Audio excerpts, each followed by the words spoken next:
Hello दोस्तों, स्वागत है आपका हमारे चैनल यूपी एग्जाम क्रेजर में। दोस्तों, आज के वीडियो में हम 23 फरवरी से संबंधित उत्तर प्रदेश करंट अफेयर और इसके अलावा यूपी एग्जाम्स के लिए मोस्ट इंपॉर्टेंट करंट अफेयर के क्वेश्चंस को डिस्कस करेंगे और हर एक क्वेश्चन से रिलेटेड आपको फैक्ट भी बताएंगे। और वीडियो के अंत में हम आपसे एक क्वेश्चन भी पूछेंगे जिसका जवाब आपको कमेंट बॉक्स में देना है। और अगर आपको इसकी पीडीएफ डाउनलोड करनी है तो आप हमारे टेलीग्राम ग्रुप से इसकी पीडीएफ डाउनलोड कर सकते हैं। टेलीग्राम ग्रुप की लिंक आपको वीडियो के डिस्क्रिप्शन में मिल जाएगी। तो चलिए आज का वीडियो स्टार्ट करते हैं। पहला क्वेश्चन है, हाल ही में किस राज्य ने विधानसभा में पहला पेपरलेस बजट 2021 पेश किया? ऑप्शन नंबर ए है मध्य प्रदेश, बी है बिहार, सी है उत्तर प्रदेश और डी है उड़ीसा। तो इसका जो करेक्ट आंसर है वो है option number C, Uttar Pradesh. Yogi Adityanath के नेतृत्व वाली उत्तर प्रदेश सरकार में 22 फरवरी 2021 को विधानसभा में पहला पेपरलेस बजट 2021 पेश किया गया। उत्तर प्रदेश पेपरलेस बजट पेश करने वाला पहला राज्य है। राज्य विधानसभा के सभी सदस्यों को बजट पर मुख्य बातें देखने के लिए आईपैड प्रदान किए गए। तो ये क्वेश्चन मोस्ट इंपोर्टेंट है, ये आपको अच्छे से याद रखना है कि उत्तर प्रदेश पेपरलेस बजट पेश करने वाला पहला राज्य बन गया है। और ये जो पेपरलेस बजट है उत्तर प्रदेश में, ये पेश किसने किया है? तो उत्तर प्रदेश के जो वित्त मंत्री हैं वो कौन है? तो सुरेश कुमार खन्ना, इन्होंने ये पेपरलेस बजट पेश किया है। इसके साथ ही आपको ये भी याद रखना है कि जो केंद्रीय बजट पेश किया गया था वो भी पेपरलेस बजट पेश किया गया था। और वो किसने किया था? तो जो भारत की वित्त मंत्री हैं निर्मला सीतारमण, उन्होंने वो बजट पेश किया था। ठीक है, तो ये दोनों क्वेश्चन आपको अच्छे से याद रखने हैं और दोनों मोस्ट इंपॉर्टेंट हैं। अब उत्तर प्रदेश से संबंधित कुछ इंपॉर्टेंट फैक्ट देखते हैं। तो उत्तर प्रदेश में विधानसभा की सीट कितनी है? तो उत्तर प्रदेश में कुल विधानसभा की सीट है 404। ठीक है, वैसे 403 होती हैं और एक सीट जो होती है वो राज्यपाल द्वारा मनोनीत की जाती है आंग्ल भारतीय सदस्य की। ठीक है, तो कुल मिलाकर के उत्तर प्रदेश में विधानसभा की सीटें होती हैं 404। विधान परिषद की सीटें कितनी होती हैं? तो विधान परिषद की 100 होती हैं सीटें उत्तर प्रदेश में। उत्तर प्रदेश में जो राजकीय पशु है वो क्या है? बारहसिंगा। राजकीय पक्षी क्या है? सारस या क्रौंच। राजकीय पुष्प क्या है? पलाश। तो ये आपको याद रखना है। उत्तर प्रदेश की प्रमुख नदियां अगर देखी जाए तो कौन कौन सी हैं? तो गंगा है, यमुना है, गोमती, चंबल, सोन, घाघरा। ये उत्तर प्रदेश की प्रमुख नदियां हैं। उत्तर प्रदेश में वन्यजीव विहार कौन सा है? तो चंद्रप्रभा वन्यजीव विहार, ये प्रमुख है। और उत्तर प्रदेश में प्रमुख जो राष्ट्रीय उद्यान है वो कौन सा है? तो दुधवा राष्ट्रीय उद्यान, ये मोस्ट इंपॉर्टेंट है और ये कई बार एग्जाम में पूछा भी गया है। उत्तर प्रदेश का शास्त्रीय नृत्य क्या है? तो उत्तर प्रदेश का कथक शास्त्रीय नृत्य है और ये भी मोस्ट इंपॉर्टेंट है, ये भी कई बार एग्जाम्स में पूछा गया है। तो ये भी आपको अच्छे से याद रखना है।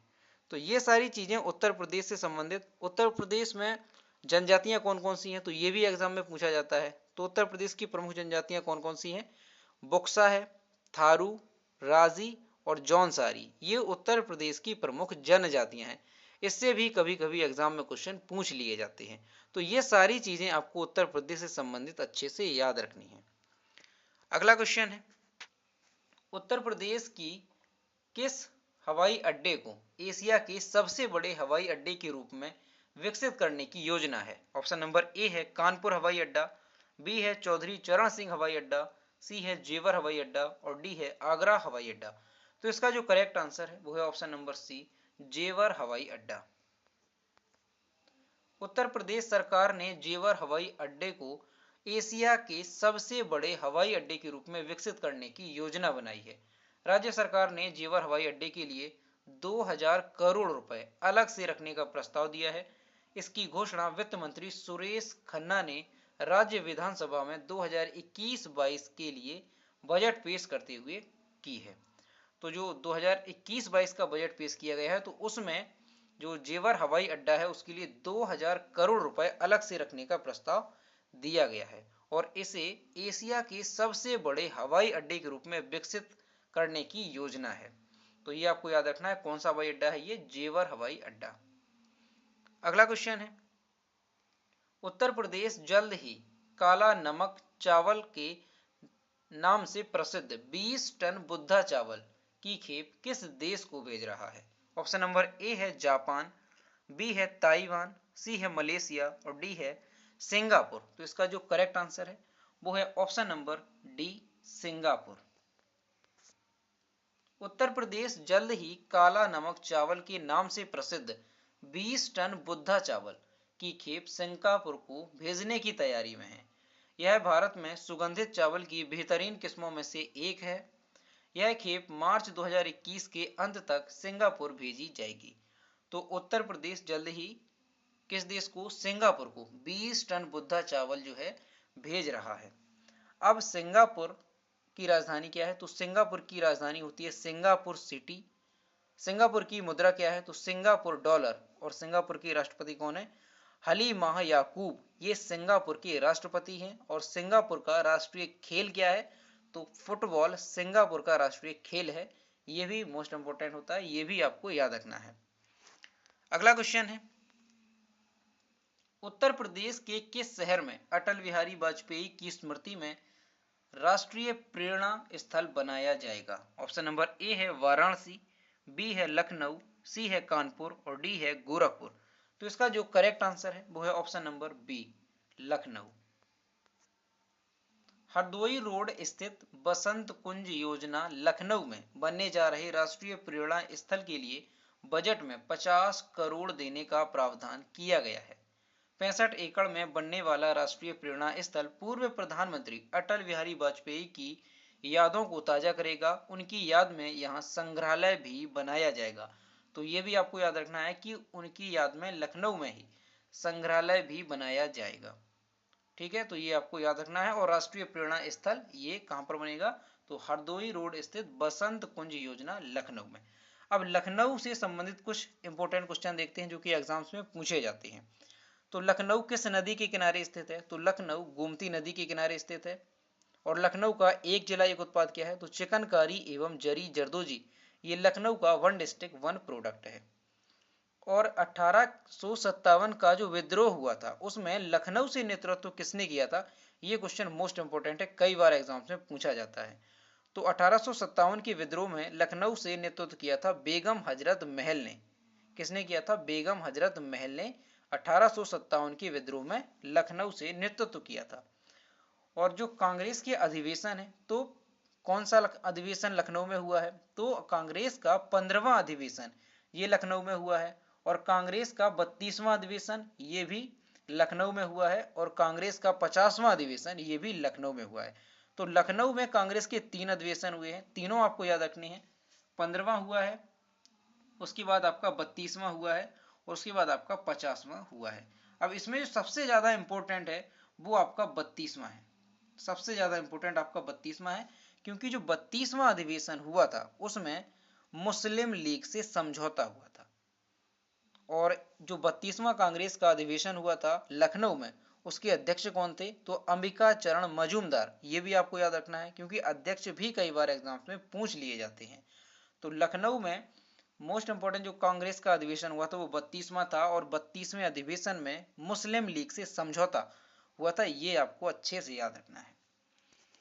अगला क्वेश्चन है, किसकी कोरोनिल टैबलेट को आयुष मंत्रालय ने विश्व स्वास्थ्य संगठन की प्रमाणन योजना के अनुसार कोविड-19 उपचार का समर्थन करने वाली दवा के रूप में प्रमाणन मिला है? ऑप्शन नंबर ए है हिंदुस्तान यूनिलीवर, बी है पतंजलि आयुर्वेद, सी है डाबर और डी है हमदर्द इंडिया। तो इसका जो करेक्ट आंसर है वो है option number B, Patanjali Ayurved. Patanjali Ayurved की कोरोनिल टैबलेट को आयुष मंत्रालय ने विश्व स्वास्थ्य संगठन की प्रमाणन योजना के अनुसार कोविड-19 उपचार का समर्थन करने वाली दवा के रूप में प्रमाणित मिला है। पतंजलि ने कोविड-19 उपचार में कोरोनिल की प्रभावकारिता का समर्थन करते हुए अनुसंधान कार्य भी जारी किया है। अगला क्वेश्चन है, निम्न में से किस टेनिस खिलाड़ी ने हाल ही में ऑस्ट्रेलियन ओपन का एक और खिताब अपने नाम कर लिया है? ऑप्शन नंबर ए है नोवाक जोकोविच, बी है डेनियल मेदवेदेव, सी है महेश भूपति और डी है रोहन बोपन्ना। तो इसका जो करेक्ट आंसर है वो है ऑप्शन नंबर ए, नोवाक जोकोविच। सर्बिया के दिग्गज टेनिस खिलाड़ी नोवाक जोकोविच ने हाल ही में ऑस्ट्रेलियन ओपन का एक और खिताब अपने नाम कर लिया है। नोवाक जोकोविच ने ऑस्ट्रेलियाई ओपन के फाइनल में डेनियल मेदवेदेव को हरा दिया। यह जोकोविच का 18वां ग्रैंड स्लैम खिताब है। तो साथ ही 9वां ऑस्ट्रेलियन ओपन खिताब है। पहली बार उन्होंने ये खिताब कब जीता था? तो 2008 में उन्होंने पहली बार ये खिताब जीता था। अगला क्वेश्चन है, अब यहाँ पर नोवाक जोकोविच की इमेज आप देख सकते हैं, ये नोवाक जोकोविच है। अगला क्वेश्चन है, चीन ने बाल अपराधों से निपटने के लिए कुछ गंभीर अपराधों में अपराधियों की उम्र 14 से घटाकर कितने वर्ष कर दी है? ऑप्शन नंबर ए है 11 वर्ष, बी है 10 वर्ष, सी है 12 वर्ष और डी है 13 वर्ष। तो इसका जो करेक्ट आंसर है वो है ऑप्शन नंबर सी, 12 वर्ष।